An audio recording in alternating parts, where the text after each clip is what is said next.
We got new reaction tonight from an explosive behind-the-scenes look at the Trump for President campaign.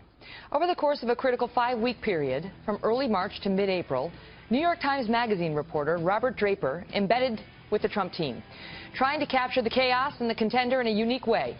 He wrote up the results in a nearly 7,000-word piece for this weekend's New York Times Magazine with Mr. Trump's wild ride down the home stretch with the impossible nominee.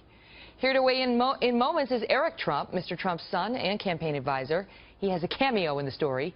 But first, we go to Robert Draper, writer for the New York Times Magazine. Robert, great to see you. Thank you for being here. Thanks for having me, Megan. All right, so for those who haven't read it, what is the headline? What's your takeaway?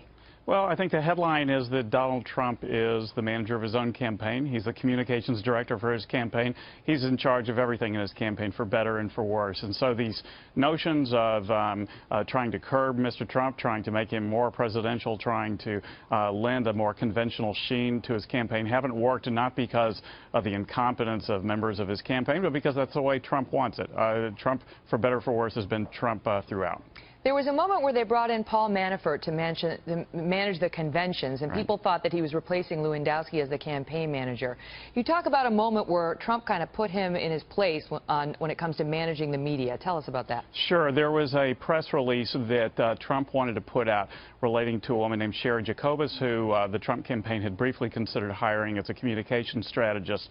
He had written a few untoward tweets, shall we say, about Ms. Jacobus, who then threatened to sue for libel. Trump wanted to counterpunch, as he tends to do. Paul Manafort called in after having read the draft of the press statement, pleading with Trump not to put it out there. And Trump, using a colorful word, said, "Don't tell me how to do PR." And the statement did go out. What do you think is the biggest revelation in the piece? I mean, what do you think is the most explosive piece of information? Well, I mean, there are a few things that, you know, again, as you know, Megan, I mean, Trump is, you know, maybe outrageously uncensored. And he said some things to me, for example, when asked about, when I asked him where is the most dangerous place in the world that he'd visited, he joked first and said Brooklyn, but then he said, actually, Oakland and Ferguson are two of the most dangerous places in the world. And I found that to be unusual, because for a man of his wealth, I think he actually has a fairly constrained view of the world, and to suggest that, say, Mogadishu and Oakland might be comparable, you know, might strike some people as a little bit bizarre. He also made news with you on the subject of abortion. He had that moment with Chris Matthews, where Matthews asked him whether a woman getting an abortion, if abortion were made illegal, should be punished. This is what he's told Matthews. Hold on. Do you believe in punishment for abortion? Yes or no, as a principle? The answer is that there has to be some form of punishment. For the woman? Yeah, there has to be some form. 10 years, I don't know. That I don't know. That Why not? I don't know. You take positions and everything else. Frankly, I do take positions and everything else. It's a very complicated position.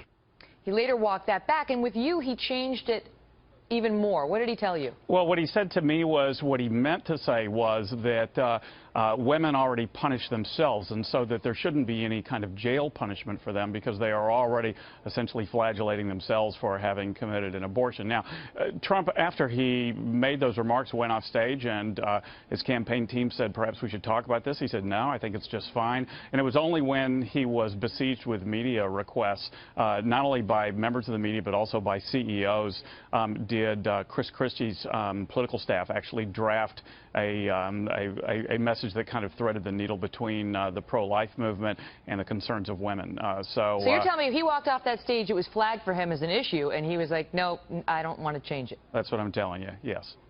Fascinating. Great job. Thanks for being here tonight, Robert. Sure All the thing. best.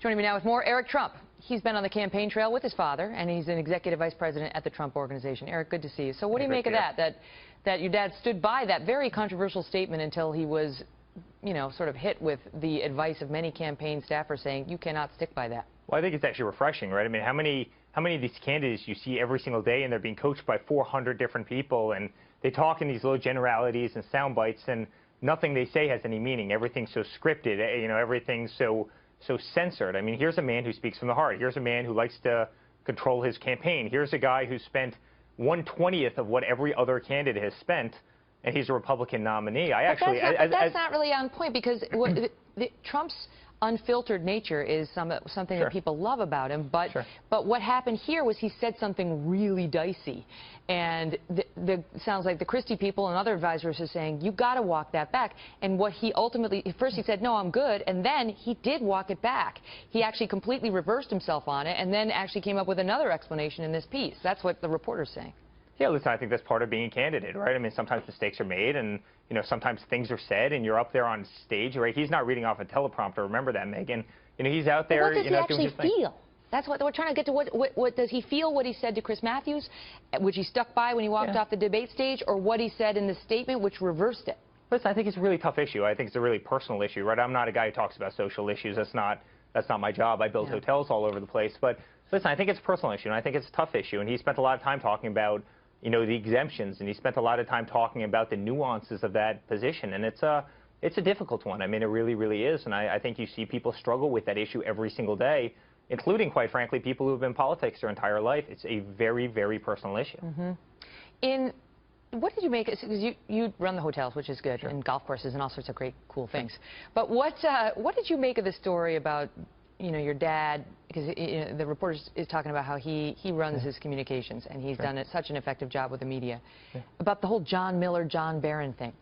Yeah, well, listen, my father does run it. I mean, that's who he is, right? No different than he ran the hotels, no different than he runs the golf courses. I mean, my father likes to be intimately involved in the details, and I saw that thing, and I saw the Miller thing, and quite frankly, it didn't sound like him. Even if it was him, quite frankly, it was 40. It didn't sound like him. It's 40 years ago. Well, listen, when I saw it, it didn't, but even if it was 40 years ago. I mean, I don't hold much relevance to the whole thing, but, I think it's actually nice to see somebody that is intimately involved. Again, it's the difference between, somebody who's very macro and somebody who's very micro, and somebody who actually is a doer versus, a dictator and somebody who's a delegator.